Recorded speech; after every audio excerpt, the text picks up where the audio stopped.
ಕಿಸಾನ್ ವಾಣಿ. ಈ ಕಾರ್ಯಕ್ರಮದ ಪ್ರಾಯೋಜಕರು ಭಾರತ ಸರ್ಕಾರದ ಕೃಷಿ ಮಂತ್ರಾಲಯ. हर जोखिम से निकल कर फसल आए, सुरक्षित हो जाए, फसल बीमा से हर किसान अब आत्मनिर्भर हो जाए। संकट के समय प्रधानमंत्री फसल बीमा योजना किसानों के लिए वरदान है। अब सूखा पड़े या बाढ़ आ जाए कोई डर नहीं, अब ओले पड़े या कीट पतंगे फसल खा जाए कोई फिक्र नहीं, क्योंकि हमने लिया है प्रधानमंत्री फसल बीमा।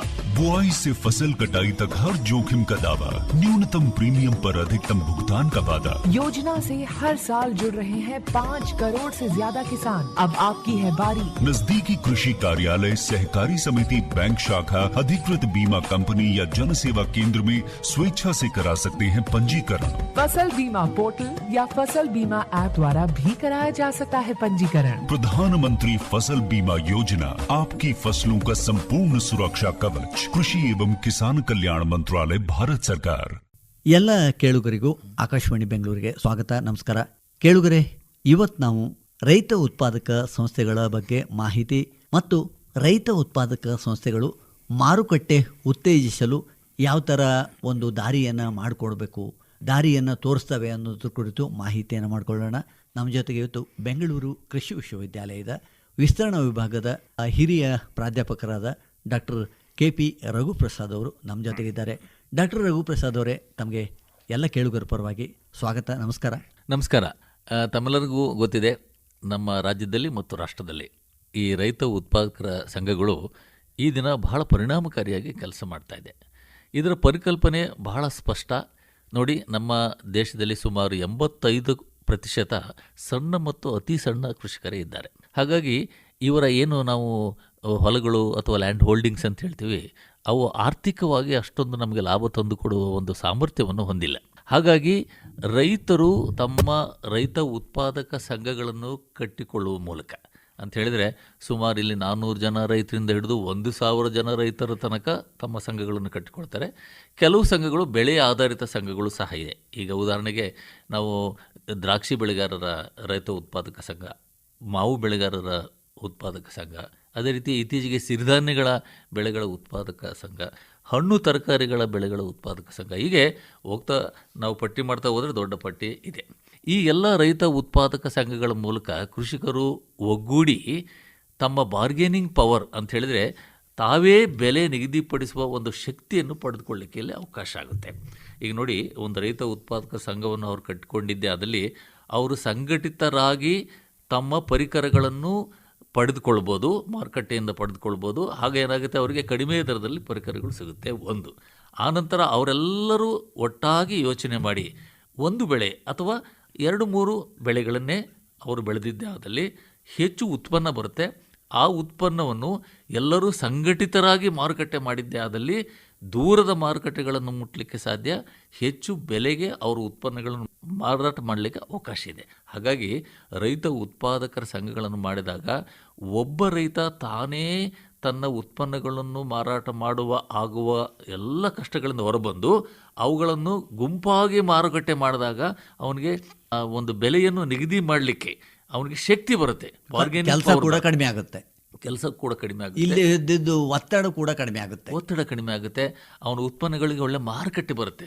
ಹಾಗಾಗಿ ರೈತ ಉತ್ಪಾದಕರ ಸಂಘಗಳು ಭವಿಷ್ಯದ ದೃಷ್ಟಿನಲ್ಲಿ ಎಲ್ಲೋ ಒಂದು ಕಡೆ ನಮ್ಮ ಕೃಷಿ ಕ್ಷೇತ್ರದಲ್ಲಿ ಒಂದು ಆಶಾಭಾವನೆಯನ್ನು ಮೂಡಿಸಿದೆ.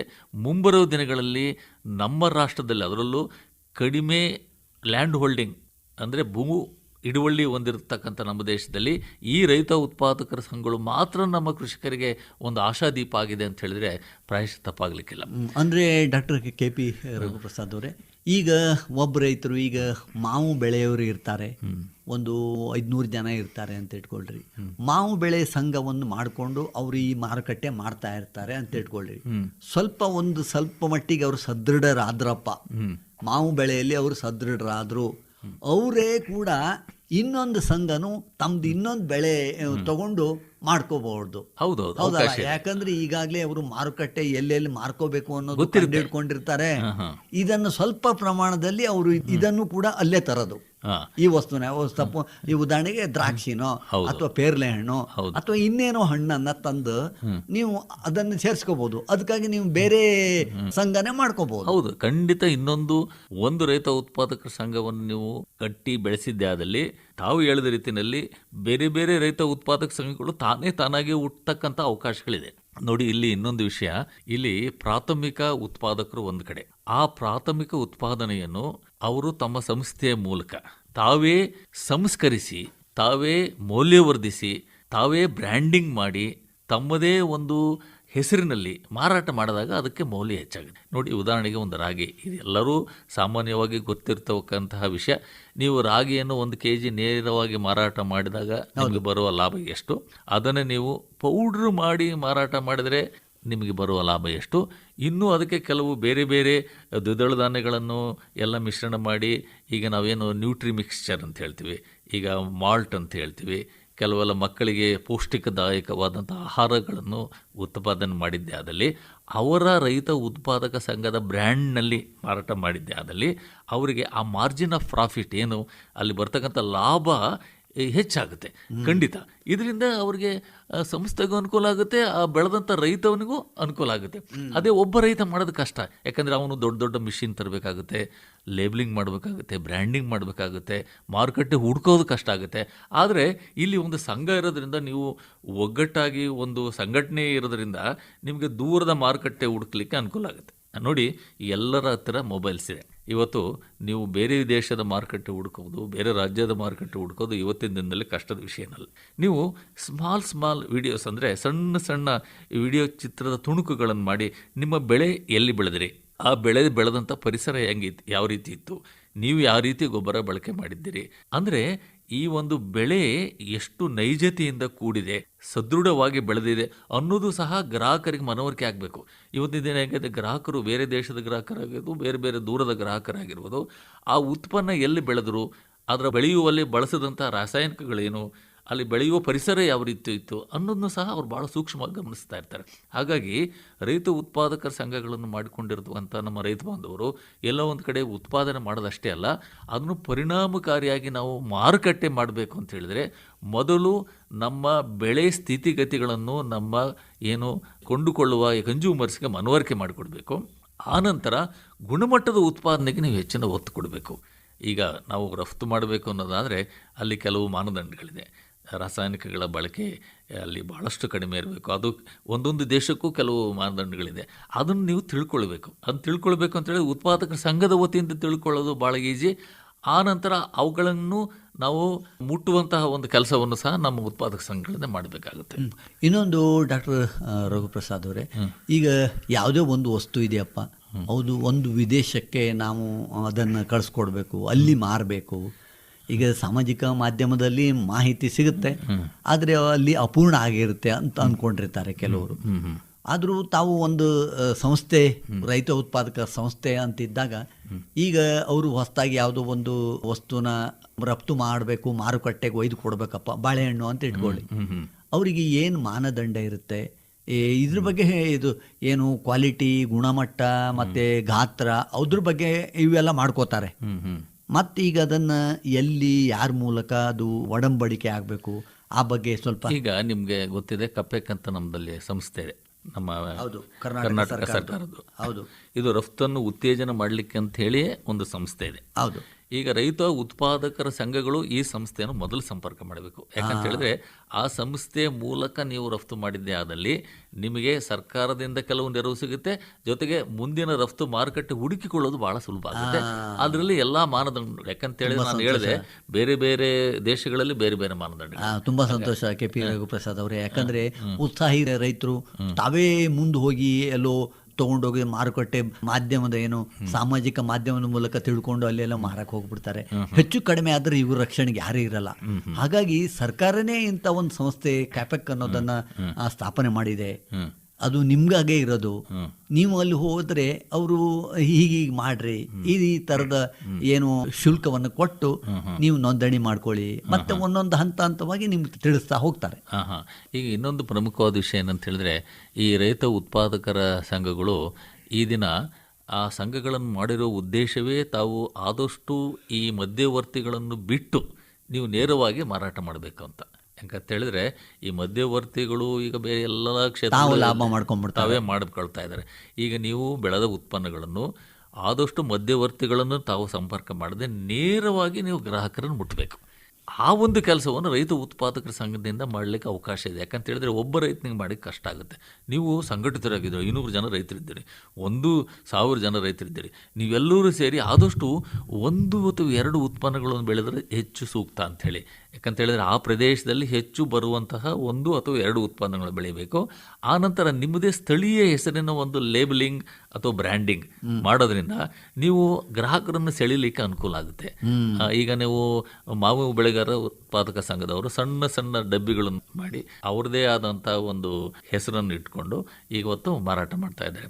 ಏನಾಗುತ್ತೆ, ನೀವು ಮಂಡಿಗೆ ಹೋಗಿ ನೀವು ಟನ್ಗಟ್ಟಲೆ ಮಾರಾಟ ಮಾಡೋದಕ್ಕಿಂತ ನೀವು ಬರೀ ಈ ರೀತಿಯ ಬಾಕ್ಸ್ಗಳನ್ನು ಮಾರಾಟ ಮಾಡೋದ್ರಿಂದ ಕೆಲವು ಸ್ಟ್ರಾಟಜಿಕ್ ಪ್ಲೇಸಸ್ ಅಂತ ಹೇಳ್ತೀವಿ, ಕೆಲವು ನಿರ್ದಿಷ್ಟ ಪ್ರದೇಶಗಳಲ್ಲಿ ಹೋಗಿ ನಿಮ್ಮ ಉತ್ಪಾದಕರ ಸಂಘಗಳ ಹೆಸರಿನಲ್ಲಿ ಒಂದು ಆಕರ್ಷಕವಾದಂಥ ಡಬ್ಬಿ.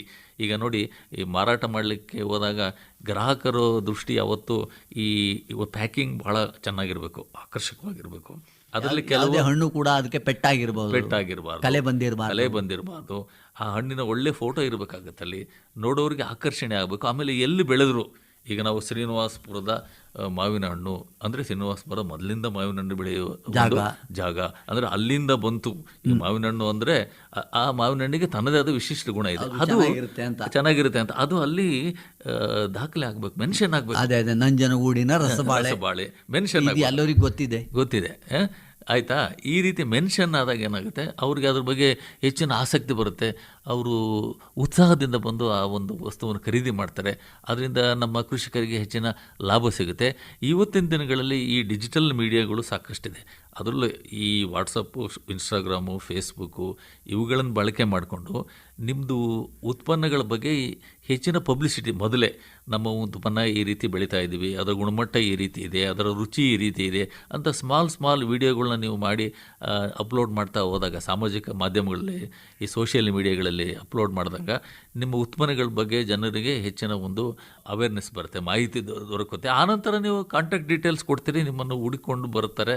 ಅದರಿಂದ ನಿಮ್ಮ ಮಾರುಕಟ್ಟೆ ಜಾಲ ವಿಸ್ತಾರ ಆಗ್ತದೆ. ಈಗ ಡಾಕ್ಟರ್ KP ರಘುಪ್ರಸಾದ್ ಅವರೇ, ಈಗ ಸಾಮಾಜಿಕ ಮಾಧ್ಯಮ ಅಂತೇವೆ, ಸಾಮಾಜಿಕ ಮಾಧ್ಯಮದಲ್ಲಿ ಯಾವ ಮಾಧ್ಯಮಕ್ಕೆ ಹೋಗಬೇಕು ಅಲ್ಲಿ ಅವರಿಗೆ ಅಷ್ಟು ಕೂಡ ಮಾಹಿತಿ ಇರಲ್ಲ. ಎಲ್ಲೋ ಒಂದೇನು ಯೂಟ್ಯೂಬೋ ಫೇಸ್ಬುಕ್ಕೋ ಈ ಥರ ಅಂದಿರ್ತಾರೆ. ಆದರೆ ಅವರಿಗೆ ಬೇಕಾಗಿದ್ದ ಮಾಹಿತಿ ಎಲ್ಲಿ ಯಾರನ್ನು ಸಂಪರ್ಕ ಮಾಡೋದು ಅದು ಕೆಲವೊಂದು ಸಾರಿ ಗೊತ್ತಾಗಲ್ಲ. ಈಗ ಏನಾಗುತ್ತೆ, ಕೆಲವು ಸರಿ ಈ ನಮ್ಮ ಕೃಷಿ ವಿಜ್ಞಾನ ಕೇಂದ್ರಗಳಿದೆ, ಆ ಕೃಷಿ ವಿಜ್ಞಾನ ಕೇಂದ್ರಗಳ ಮೂಲಕ ಈ ರೀತಿಯ ಸಣ್ಣ ಏನು ಅವರ ಉತ್ಪನ್ನಗಳಿಗೆ ಸಂಬಂಧಪಟ್ಟಂತಹ ವಿಡಿಯೋಗಳನ್ನು ನೀವು ನಮ್ಮ ಸಾಮಾಜಿಕ ಜಾಲತಾಣಗಳು ಅಂತ ಹೇಳಿದರೆ ಈಗ ಇಲ್ಲಿ ಇರ್ತಕ್ಕಂಥದ್ದು ತಮ್ಮೆಲ್ಲರಿಗೂ ಗೊತ್ತಿದೆ. ಒಂದು ಇನ್ಸ್ಟಾಗ್ರಾಮ್ ಇವತ್ತಿನ ದಿನಗಳಲ್ಲಿ ಬಹಳ ಪಾಪ್ಯುಲರ್ ಇದೆ, ಈಗ ಫೇಸ್ಬುಕ್ ಇದೆ, ಅದೇ ರೀತಿ ವಾಟ್ಸಪ್ ಗ್ರೂಪ್ಗಳ ಮೂಲಕವೂ ಸಹ ತಮ್ಮ ಉತ್ಪನ್ನಗಳನ್ನು ನೀವು ಅಡ್ವರ್ಟೈಸ್ ಮಾಡಲಿಕ್ಕೆ ಇಲ್ಲಿ ಅವಕಾಶ ಇದೆ. ಅಂದರೆ ಇಲ್ಲಿ ಅಥೆಂಟಿಸಿಟಿ ಭಾಳ ಮುಖ್ಯ, ಇದು ಯಾವ ಮೂಲದಿಂದ ಬಂತು ಅನ್ನೋದು ಬಹಳ ಮುಖ್ಯ. ಅಲ್ಲಿ ಸ್ಥಳೀಯ ಸಂಘ ಸಂಸ್ಥೆಗಳನ್ನು, ಸರ್ಕಾರಿ ಸಂಸ್ಥೆಗಳನ್ನು ಸಹ ತಾವು ತಮ್ಮ, ಯಾಕಂತ ಹೇಳಿದ್ರೆ ಅವರ ಮಾರ್ಗದರ್ಶನದಲ್ಲೇ ಇವರು ಬೆಳೀತಾ ಇರೋದ್ರಿಂದ, ಈಗ ಕೃಷಿ ವಿಜ್ಞಾನ ಕೇಂದ್ರದವರು ನಿಮಗೆ ಯಾವ ರೀತಿ ಬೆಳೀರಿ ಅಂತ ಹೇಳ್ತಾ ಇರ್ತಾರೆ, ಸಮಸ್ಯೆ ಬಂದಾಗ ನಿಮಗೆ ಮಾಹಿತಿ ಕೊಡ್ತಾ ಇರ್ತಾರೆ. ಅವ್ರ ಮೂಲಕ ತಮ್ಮ ಉತ್ಪನ್ನಗಳನ್ನು ಇನ್ನೂ ಹೆಚ್ಚು ಪ್ರಚಲಿತಗೊಳಿಸಲಿಕ್ಕೆ ಅವಕಾಶ ಇದೆ. ಅದನ್ನು ಸದ್ಬಳಕೆ ಮಾಡಿಕೊಂಡು ಅವರು ಹೆಚ್ಚು ಜನರಿಗೆ ತಮ್ಮ ಉತ್ಪನ್ನಗಳನ್ನು ರೀಚ್ ಮಾಡಲಿಕ್ಕೆ ಸಾಧ್ಯ. ನೋಡಿ, ನಮ್ಮ ಬೆಂಗಳೂರು ಕೃಷಿ ವಿಶ್ವವಿದ್ಯಾನಿಲಯದ ವತಿಯಿಂದ ಪ್ರತಿ ತಿಂಗಳು ಕೊನೆಯ ಶನಿವಾರ ರೈತ ಸಂತೆ ಅಂತ ನಾವು ಹೇಳಿ ವ್ಯವಸ್ಥೆ ಮಾಡ್ತಾ ಇದ್ದೀವಿ. ಈ ಒಂದು ನಮ್ಮ ಯಶಸ್ವಿಯಾಗಿ ಮಾಡ್ತಾ ಇದ್ದೀವಿ. ಈಗಾಗಲೇ 14-15 ರೈತ ಸಂತೆ ಆಯಿತು. ನಮ್ಮ ಕುಲಪತಿಗಳ ಪರಿಕಲ್ಪನೆ ಇಲ್ಲಿ ಏನಾಗುತ್ತೆ ಅಂತ ಹೇಳಿದ್ರೆ, ರೈತರು ತಾವು ಬೆಳೆದ ಉತ್ಪನ್ನಗಳನ್ನು ನೇರವಾಗಿ ಬೆಂಗಳೂರಿಗೆ ತಂದು ಬೆಂಗಳೂರು ಗ್ರಾಹಕರಿಗೆ ಮಾರಾಟ ಮಾಡ್ತಾರೆ. ಅಂತ ಹೇಳಿದ್ರೆ ಬೆಂಗಳೂರು ಗ್ರಾಹಕರಿಗೆ ರೈತರು ಬೆಳೆದಂತಹ ತಾಜಾ ಉತ್ಪನ್ನಗಳು ಸಿಗುತ್ತೆ. ಯಾಕಂದರೆ ಬೆಂಗಳೂರಿನಲ್ಲಿ ಇವತ್ತು ಒಂದು ತಾಜಾ ಉತ್ಪನ್ನಗಳು ಬೆಂಗಳೂರು ನಗರದಲ್ಲೇ ಸಿಗುತ್ತೆ ಅನ್ನೋದಾದರೆ ಅದು ಒಂದು ವಿಶ್ವವಿದ್ಯಾನಿಲಯದ ಆವರಣದಲ್ಲೇ ಸಿಗುತ್ತೆ ಅನ್ನೋದಾದರೆ ಅದು ನಿಜಕ್ಕೂ ಬಹಳ ಒಂದು ಉತ್ತಮವಾದಂತಹ ವಿಷಯ. ಹಾಗಾಗಿ ಹಲವು ರೈತ ಉತ್ಪಾದಕ ಸಂಘಗಳು ಭಾಗವಹಿಸ್ತವೆ. ಅದೇ ನಿಜವಾಗೂ ಅದೊಂದು ಒಳ್ಳೆ ಕಾನ್ಸೆಪ್ಟು. ಹೌದು. ವಿಶ್ವವಿದ್ಯಾಲಯಕ್ಕೆ ಮತ್ತು ನಿಮ್ಮ ಕುಲಪತಿ ಮತ್ತು ನಿಮಗೆಲ್ಲ ನಾವು ಅಭಿನಂದನೆ ಕೂಡ ಸಲ್ಲಿಸ್ತೇವೆ. ಯಾಕಂದರೆ ಒಂದು ಜಾಗದಲ್ಲಿ ತಾವು ಒಂದು ಶುರು ಮಾಡಿರಿ, ಒಂದು ಗಿಡ ನೆಟ್ಟಿರಿ ಅಂದರೆ ಈಗದು ಒಂದು ಹಂತಕ್ಕೆ ಬಂದ್ಬಿಟ್ಟಿದೆ ನೋಡಿ. ಹಾಗಾಗಿ ಬರೋಂಥ ಗ್ರಾಹಕರು ಹೆಚ್ಚೇ ಆಗ್ತಾರೋ ಹೊರತು ಕಡಿಮೆ ಇಲ್ಲ. ಅದೇ ಥರ ಮಾರುವಂಥವರು ಕೂಡ ಈಗ ಜಾಸ್ತಿನೇ ಆಗ್ತಾ ಇದ್ದಾರೆ. ಹೌದೌದು. ಈಗ ನೋಡಿ, ಈ ಕಳೆದ ಬಾರಿ ರೈತ ಸಂತೆನಲ್ಲಿ ಸುಮಾರು 250 ನಮ್ಮ ಕೃಷಿಕರು ಉತ್ಪಾದಕರು ಬಂದಿದ್ದರು. ಮೊದಲು ನಾವು 100 ರೈತ ಉತ್ಪಾದಕರಿಂದ ನಾವು ಆರಂಭ ಮಾಡಿದಂತಹ ಸಂತೆ ಇವತ್ತು 250 ಜನ ಬಂದು ತಮ್ಮ ಉತ್ಪನ್ನಗಳನ್ನು ಮಾರಾಟ ಮಾಡ್ತಾ ಇದ್ದಾರೆ. ಮೊದಲು 10,000 15,000 ಜನ ಭೇಟಿ ನೀಡ್ತಾ ಇದ್ರು. ಈಗ 25,000 ಜನ ಬಂದು ಭೇಟಿ ನೀಡ್ತಾ ನೋಡಿ. ಒಂದು ತಮ್ಮ ವಿಶ್ವವಿದ್ಯಾಲಯದ ಒಂದು ಪರಿಕಲ್ಪನೆ ಇವತ್ತು ನಿಮ್ಮನ್ನ ಏನು ನಕಾಶೆಯಲ್ಲಿ ಮೇಲಿಟ್ಟಿದೆ.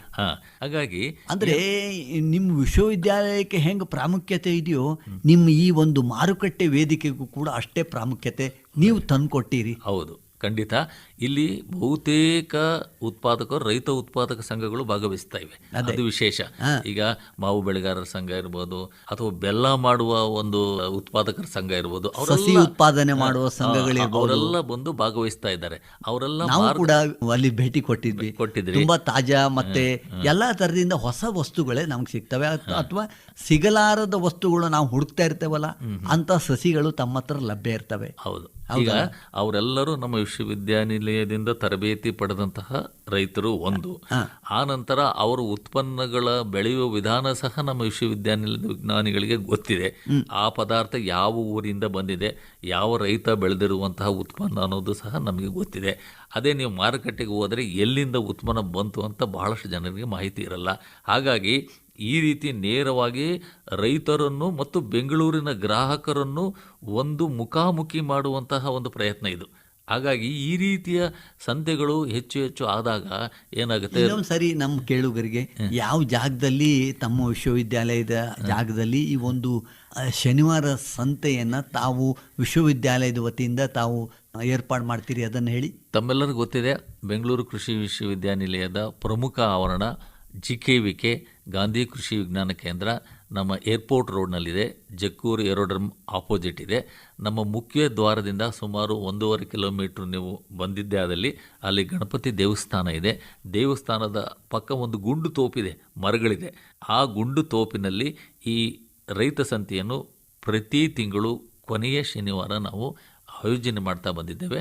ಅಲ್ಲಿ ಬರುವಂತಹವರು ನೇರವಾಗಿ ಕೃಷಿಕರು ಮತ್ತು ರೈತ ಉತ್ಪಾದಕ ಸಂಘಗಳಿಂದ ಬಂದಂತಹ ಉತ್ಪನ್ನಗಳು. ಹಾಗಾಗಿ ಇದು ರೈತರಿಗೆ ಮತ್ತು ಗ್ರಾಹಕರಿಗೆ ಇಬ್ಬರಿಗೂ ಅನುಕೂಲವಾಗುವಂತಹ ಒಂದು ಕಾರ್ಯಕ್ರಮ. ಡಾಕ್ಟರ್ KP ರಘುಪ್ರಸಾದ್ ಅವರೇ, ನಾವು ಕೆಲವೊಂದು ಮುಂಚೂಣಿ ರೈತರ ಬಗ್ಗೆನೂ ಮಾಹಿತಿ ಕಲೆ ಹಾಕಿದ್ದೇವೆ. ಏನಂದರೆ ಕೆಲವು ರೈತರು ಈಗಾಗಲೇ ಕೆಲವು ವರ್ಷಗಳಿಂದ ಈಗ ಮಾವಿನ ಹೂ ಬಿಡುತ್ತೆ, ಹೂ ಬಿಡುವ ಸಮಯದಲ್ಲಿ ಅವರು ಕೆಲವೊಬ್ಬ ಮುಂಚೂಣಿ ಗ್ರಾಹಕರನ್ನ ವಿದೇಶದಿಂದ ಕಂಡುಕೊಂಡಿರ್ತಾರೆ. ಹೌದು. ಅಂದರೆ ಇಲ್ಲಿ ಹೂ ಬಿಡುವುದನ್ನೇ ಅವರಿಗೆ ತೋರಿಸ್ತಾರೆ. ಅವರು ಕೂಡ ಈಗ ಉದಾಹರಣೆಗೆ ಅಮೇರಿಕದಿಂದ ಕೆಲವೊಂದು ಗ್ರಾಹಕರು ಬಂದು ಇಲ್ಲಿ ಬಂದು ಈ ರೈತನ ಈ ಬೆಳೆ ಬಂದಂಥ ಏನು ಮಾವಿನ ಮರ ಅಲ್ಲಿ ಎಷ್ಟು ಹೂ ಬಂದಿದೆ, ಯಾವ ಥರ ಬಂದಿದೆ ಅದನ್ನು ಮೊದಲೇ ನೋಡ್ಕೊಂಡು ಹೋಗ್ತಾನವ. ನನಗೆ ಇದು ಬೇಕಪ್ಪ ನನಗೆ ಅಂತೇಳಿ ಆಗಲೇ ಅವ ವ್ಯವಹಾರ ಮಾಡ್ಕೊಂಡು ಹೋಗಿರ್ತಾನೆ. ಈಗ ಮ್ಯಾಂಗೋ ಟೂರಿಸಂ ಅಂತೇಳಿ ಅದು ಒಂದು ಹೊಸ ಪರಿಕಲ್ಪನೆ. ಅದನ್ನು ಮ್ಯಾಂಗೋ ಬೆಳೆಗಳ ಉತ್ಪಾದಕರ ಏನು ಒಂದು ಸಂಘ ಸಂಸ್ಥೆಯಿಂದ ಮಾಡ್ತಾ ಇರ್ತಕ್ಕಂತಹದ್ದು. ಅಂದರೆ ನೀವು ಹೇಳಿದ ರೀತಿಯಲ್ಲಿ ಈ ತೋಟಗಳಿಗೆ ಮೊದಲೇ ನಮ್ಮ ಗ್ರಾಹಕರನ್ನು ಹೋಗಿ ಆ ತೋಟವನ್ನು ಪರಿಚಯಿಸುವುದು. ಗ್ರಾಹಕರೇ ಬಂದು ನನಗೆ ಬೇಕಪ್ಪ ಇದು ಅಂತ ಒಡಂಬಡಿಕೆ ಮಾಡ್ಕೊಂಡು ಹೋಗ್ತಾನೆ. ಹೌದು. ಆಮೇಲೆ ಹಂತ ಈ ಒಂದು ಕಾಯಿ ಬಿಟ್ಟ ತಕ್ಷಣ ಈ ಒಂದು ಆಪೂಸು ಕಾಯಿ ಬಂದಿದೆಯಪ್ಪ, ಇದು ಒಂದು ಮಿಳ್ಳೆ ಹಂತ, ಮತ್ತೆ ಒಂದು ಸ್ವಲ್ಪ ದೊಡ್ಡ ಗಾತ್ರದ್ದು, ಮತ್ತೆ ಸಂಪೂರ್ಣ ಗಾತ್ರದ್ದು, ಇದೆಲ್ಲ ನೋಡ್ಕೊಳ್ತಾನೆ ಇರ್ತಾನವ. ಹೌದೌದು. ಏನು ಒಂದು ನಿರ್ದೇಶನ ಪ್ರಕಾರ ಇವನು ಹೋಗ್ತಾ ಇರ್ತಾನೆ. ಹೌದೌದು. ಮತ್ತೆ ಕಟಾವು ಮಾಡ್ಕೊಳಕ್ಕೂ ಅವನೇ ಬರ್ತಾನೆ. ಅವನು ಅವನು ನಿರ್ದೇಶನ ಮಾಡಿದ ಪ್ರಕಾರ ಇದು ಕಟಾವು ಮಾಡಿ ಮ್ಯಾಂಗೋನ ತಗೊಂಡು ಹೋಗ್ತಾನೆ. ಅಂದರೆ ಗ್ರಾಹಕರ ಆದ್ಯತೆಗಳು ಗಳನ್ನು ಪರಿಗಣಿಸಿ ಉತ್ಪನ್ನಗಳನ್ನು ಕೆಲವು ಸರಿ ಬೆಳಿಬೇಕಾಗುತ್ತೆ. ಅವರ ನಿರೀಕ್ಷೆಗಳು ಬೇರೆ ಇರುತ್ತೆ, ಅವರ ಆದ್ಯತೆಗಳು ಬೇರೆ ಇರುತ್ತೆ. ಯಾಕಂತ ಹೇಳಿದ್ರೆ ನಮಗೆ ಕೊನೆಯದಾಗಿ ನಾವು ಮುಟ್ಟಬೇಕಾಗಿರೋದು ಗ್ರಾಹಕರು. ಹಾಗಾಗಿ ಗ್ರಾಹಕರನ್ನು ಸಹ ನಾವು ಅವರ ಏನು ಆದ್ಯತೆಗಳಾಗಿರ್ಬೋದು ಅಥವಾ ನಿರೀಕ್ಷೆಗಳನ್ನು ಪರಿಗಣಿಸಿ ಅದಕ್ಕೆ ಸೂಕ್ತವಾದ ರೀತಿಯಲ್ಲಿ ನಾವು ಕೃಷಿ ಚಟುವಟಿಕೆಗಳನ್ನು ಕೈಗೊಂಡಿದ್ದೆ ಆದರೆ ನಮ್ಮ ಮಾರುಕಟ್ಟೆ ಜಾಲವನ್ನು ಹೆಚ್ಚು ವಿಸ್ತಾರ ಮಾಡಲಿಕ್ಕೆ ಅನುಕೂಲ ಆಗುತ್ತೆ. ಇದು ಒಂದು ನಿರ್ದೇಶನ ಏನಂದ್ರೆ ಅವನು ಆರ್ಗ್ಯಾನಿಕ್ ಆಗಿ ಬೆಳೀರಿ, ಹೌದು, ಯಾವುದೇ ಒಂದು ಪೆಸ್ಟಿಸೈಡ್ ಬಳಸಬೇಡ್ರಿ, ಮತ್ತೆ ಇಂಥ ಗಾತ್ರದಲ್ಲೇ ಇರಬೇಕು, ಹೌದು, ಇಷ್ಟು ದಿನದಷ್ಟೇ ಇರಬೇಕು, ಎಲ್ಲಾ ಹಣ್ಣುಗಳು ಒಂದೇ ಗಾತ್ರದಲ್ಲಿ ಇರಬೇಕು, ಕಾಯಿಗಳು.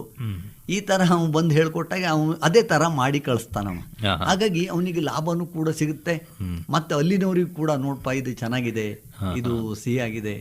ಅವು ಖರೀದಿ ಮಾಡೋರಿಗೂ ಕೂಡ ನಮ್ಮ ಈ ವರ್ಷ ತಿಂದೇವಲ್ಲ, ಮುಂದಿನ ವರ್ಷನೋ ನಮ್ ಬೆಳೆದು ಕೊಡಪ್ಪ ನಮ್ಗೆ ಇಷ್ಟೇ, ಅಥವಾ ಇನ್ನೂ ಜಾಸ್ತಿನೇ ಆಗುತ್ತೆ. ಹಿಂಗ್ ಕೆಲವು ರೈತರಿಗೆ ಮುಂಚೂಣಿಯಲ್ಲಿ ಇರೋಂಥ ರೈತರು ಆಗ್ಲೇ ಸಾಕಷ್ಟು ಉತ್ಪಾದನೆ ಮಾಡಿಕೊಂಡು ಲಾಭ ಮಾಡ್ಕೋತಾ ಇದ್ದಾರೆ. ಈಗ ನೀವು ಹಣ್ಣಿನ ವಿಷಯ ಒಂದಲ್ಲ, ಅನೇಕ ಬೆಳೆಗಳಿಗೆ ವಿಸ್ತರಣೆ. ಈಗ ಅನೇಕ ಬೆಳೆಗಳು ಅಂದ ತಕ್ಷಣ ಈಗ ನೋಡಿ, ಈಗ ಸಿರಿಧಾನ್ಯಗಳಿದೆ. ಈಗ ಸಿರಿಧಾನ್ಯಗಳು ನಿಮಗೆ ಗೊತ್ತಿರ್ಬೋದು, ಮೊದಲು ಕೇವಲ ನಮ್ಮ ದೇಶದಲ್ಲಿ, ಆಫ್ರಿಕಾ ದೇಶದಲ್ಲಿ, ನೈಜರ್ ಈ ದೇಶಗಳಲ್ಲಿ ಭಾಳ ಬಳಕೆ ಆಗ್ತಾ ಇದ್ದು ಬೆಳೀತಾ ಇದ್ರು. ಚೈನಾದಲ್ಲೂ ಸುಮಾರು 5% ಸಿರಿಧಾನ್ಯಗಳು ಬೆಳೀತಾ ಇದ್ದಾರೆ.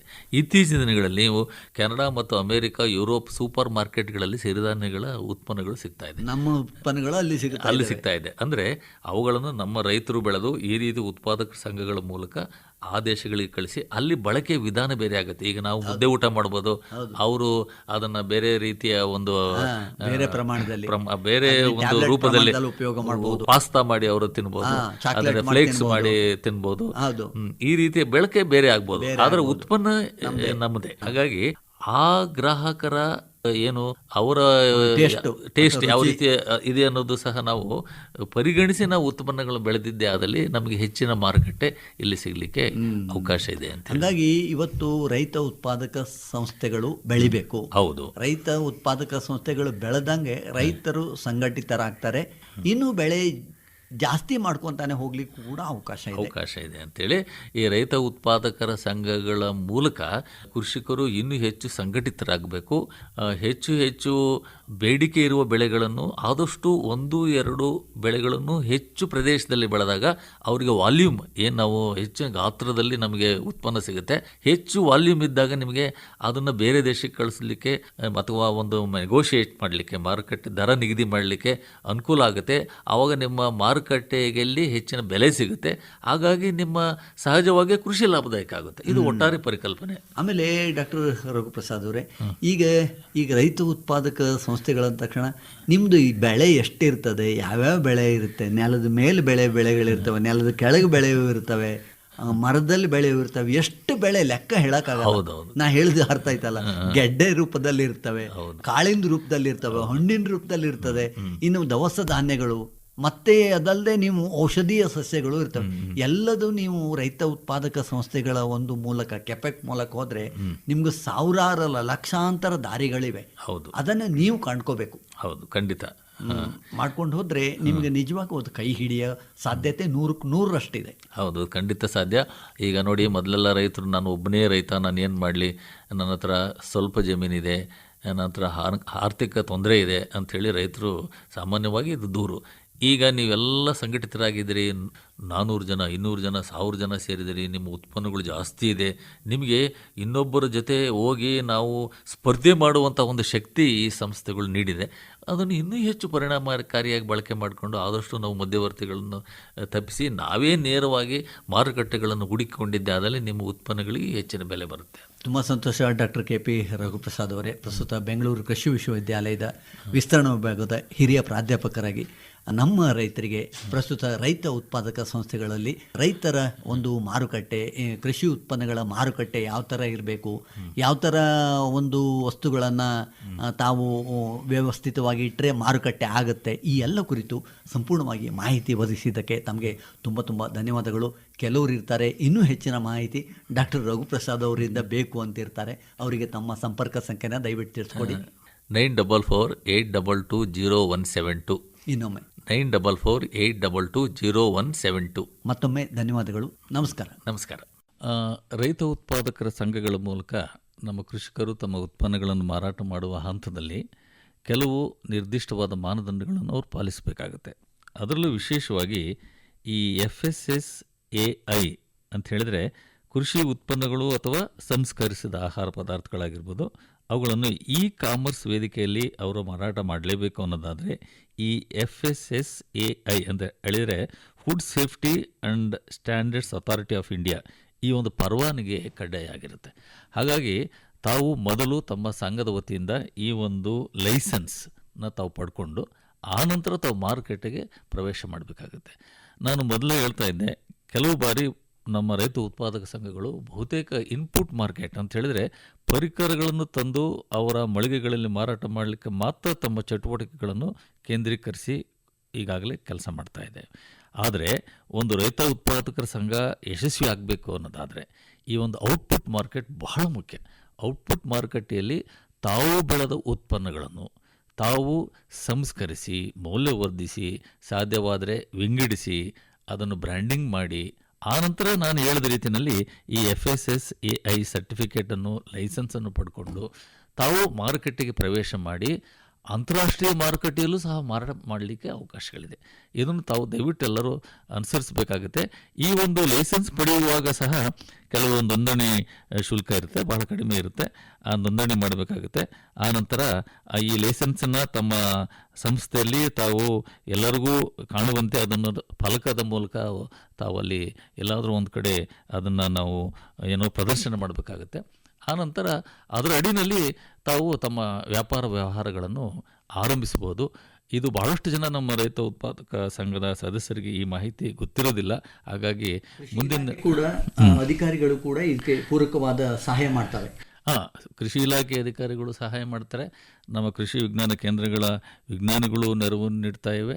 ಜೊತೆಗೆ ಕಪೆಕ್ ಸಂಸ್ಥೆ ಈಗಾಗಲೇ ಅದರ ಬಗ್ಗೆ ನಾವು ಚರ್ಚೆ ಮಾಡಿದ್ದೇವೆ.